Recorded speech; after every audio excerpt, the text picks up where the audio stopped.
I did one the example we met with Samantha Power. Yes. Thank you. Talk about thank you.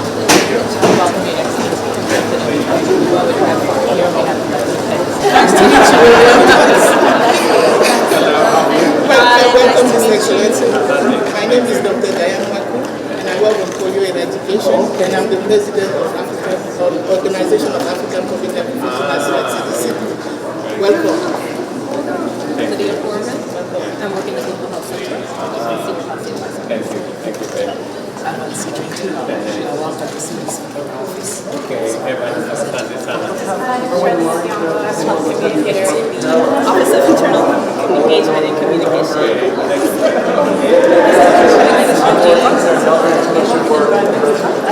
Needed to strengthen public health programs and effectively respond to health emergencies worldwide. We are grateful for this opportunity to meet you today.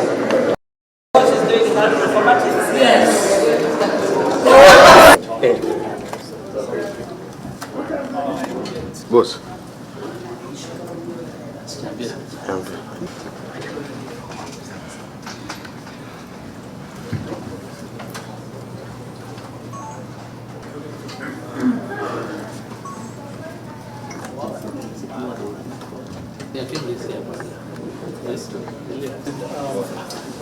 And counties, they can call CDC 24/7 if there's any problem or and get in touch with a CDC subject matter expert anytime. A subject matter expert available anytime. So we'll keep on to the front. So this is the leadership. It's about 230 people. It's not big enough to hold everyone, so we have so in Equatorial Province is where most of the disease is. It's mostly auxiliary through Ministry of Health to help support, including this measles outbreak in Turkana. We had multiple cases in Colorado. So the highest was somewhere 10, but yeah. Went down. And then it went down, a case of Rift Valley within 7 days. That's the target. Notify public health officials, and then notify. It took a long time to notify because there wasn't testing capability available. But once it was determined it was Rift Valley fever, they responded actually within 5 days. So this is a look at what were some of the bottlenecks in trying to achieve those targets, and what were some of the enablers. So every outbreak, they do a performance review. Our antivirals work and our test work, and they all do so far. So it requires a centralized chain of command. Good job.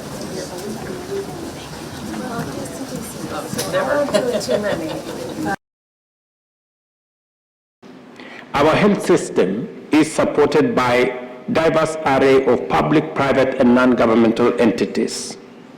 Through the strategic partnerships with these sectors, including faith-based organizations, the government has expanded healthcare access nationwide and enhanced capacity to tackle health challenges and emergencies efficiently. It is important to state simply, directly, and clearly that the U.S. government has been our greatest ally in this sector.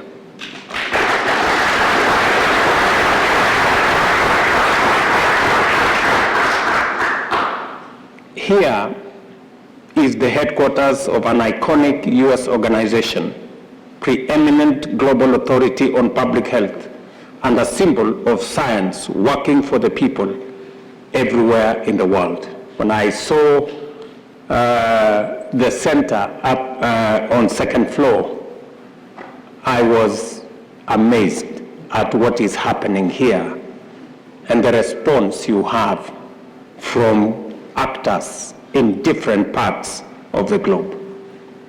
The CDC's ability to partner effectively with diverse agencies, coupled with Kenya's commitment to strategic collaborations, have enabled us to develop a high capacity to effectively respond to public health challenges and public health emergencies.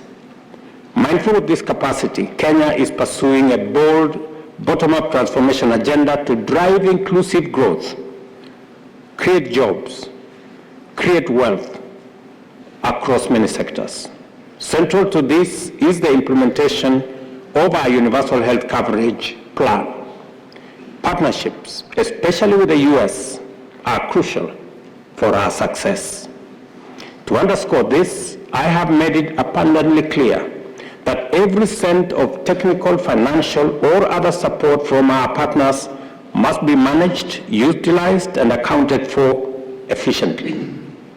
This requires a shared understanding and collaborative approach, including joint activities, unified planning, and budgeting towards agreed upon health outcomes. I therefore encourage you to enhance support for better coordination, aligning efforts to improve our health systems. This includes prioritizing and investing in the implementation of the Kenya Health Sector Partnership and Coordination Framework. Somebody has discussed that particular aspect here.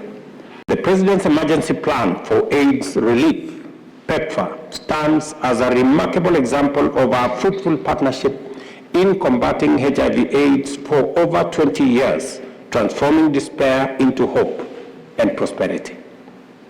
Together, we've turned a once fatal disease into a manageable condition, achieving significant success in global health. Through collaboration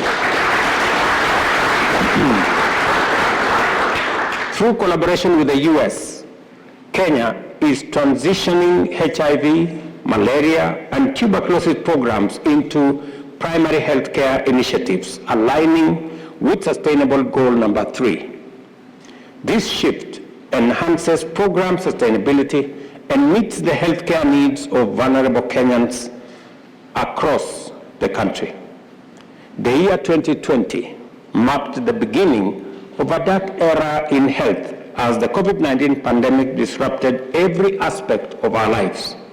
Poor coordination, limited information sharing, and inadequate supply of commodities exposed glaring gaps in healthcare systems globally.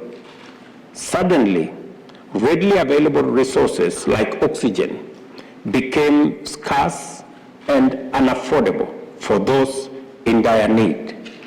Recognizing then, as we do now, the imperative to strive for better, we aim to deliver sustainable health security for all our populations. Kenya is rapidly advancing towards health security. In 2022, we launched the National Public Health Institute to enhance coordination and strengthen our public health systems in response to COVID-19 pandemic. This milestone signifies our commitment to improving capacity for early detection, rapid response, accurate testing, and effective recovery management. The Institute marks a substantial step towards self-reliance, positioning Kenya as a vital contributor to global health security.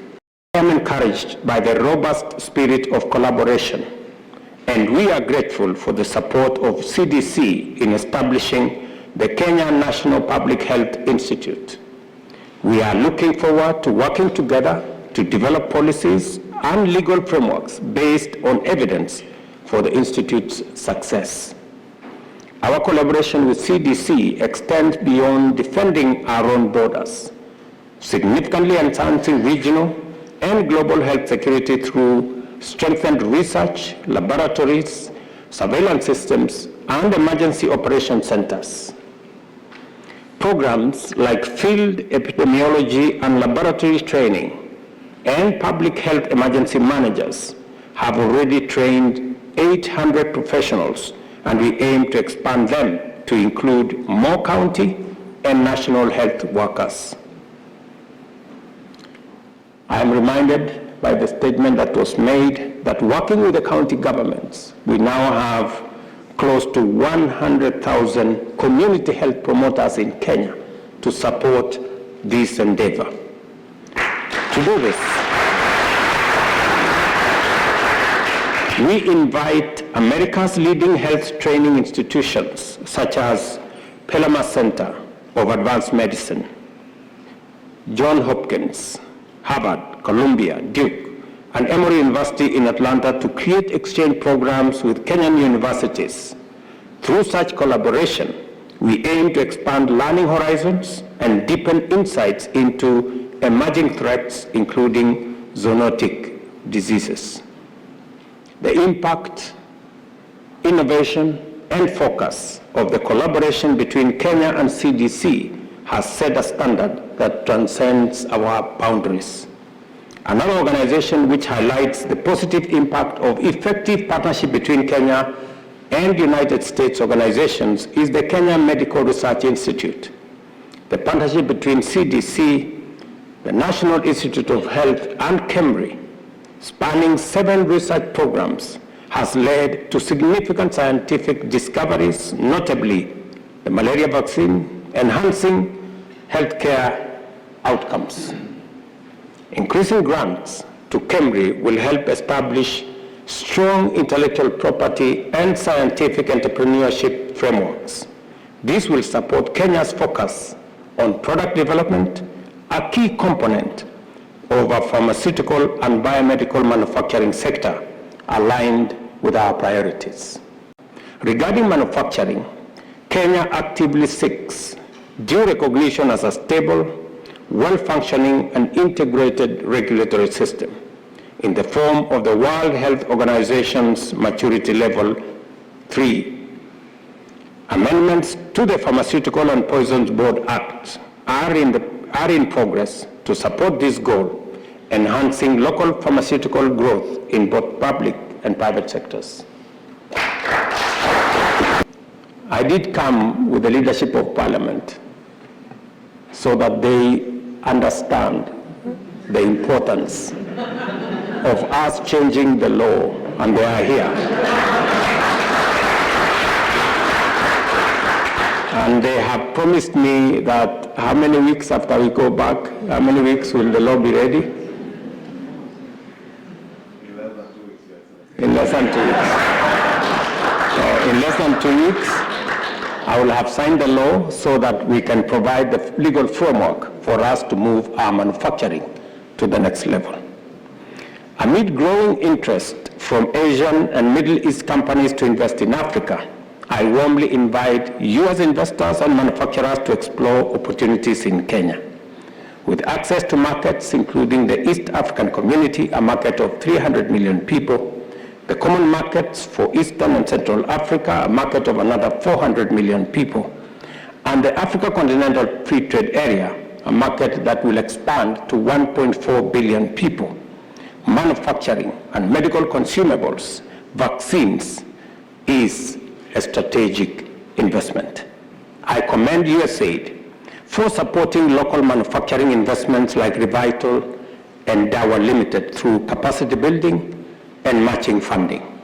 When I paid a visit to Revital in Kilifi, I was persuaded beyond any reasonable doubt that we have the requisite ability and capability to manufacture international products from Kenya.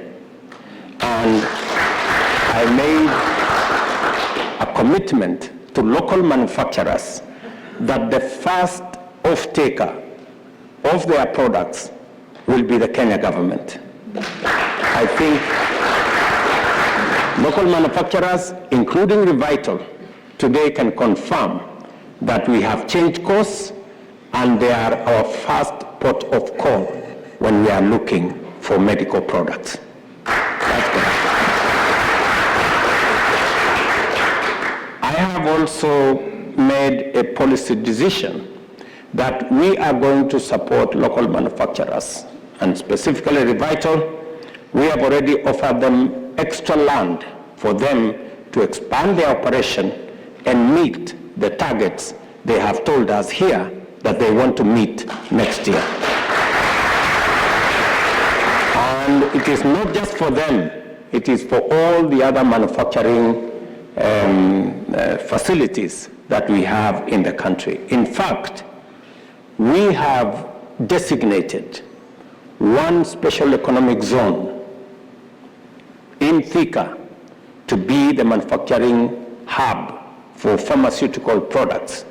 and we will be offering incentives for manufacture of pharmaceutical products for Kenya, for our region, and for the globe.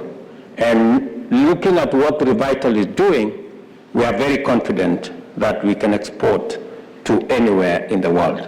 Our visionaries in the Silicon Savannah are driving the digitization of health services, improving service delivery, promoting preventive health, and enhancing access to medical expertise through telemedicine. This digitization optimizes health resources, including human capital, and enables remote medical reviews, enhancing accessibility regardless of location. During the 28th Conference of Parties to the UN Framework Convention on Climate Change, I launched the Africa Green Industrialization Initiative to boost green industries across Africa, promoting climate action and economic growth. My vision integrates climate change with healthcare digitization, aiming to fully digitize public hospitals and transition them to renewable energy in the very near future.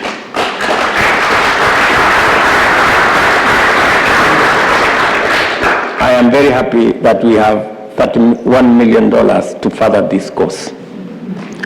I also appreciate Power Africa, USAID Global Health Bureau, and partners for their initiative to connect 10,000 health facilities in sub-Saharan Africa by 2027, a truly inspiring endeavor. We also welcome the Health Electrification and Telecommunication Alliance to collaborate with the Ministry of Health and the county governments to enhance these vital linkages for the benefit of millions. Ladies and gentlemen, our transformative partnership with CDC is a powerful example of the positive impact of shared values, commitment, and innovation on people's lives, present and future. In reinforcing the broader Kenya-US Partnership for Democracy, Security, and Prosperity, success is not magic, but the results of consistent application of our values in pursuit of collective goals. Through partnership, we are not just changing the landscape of public health, we are touching lives and changing the world.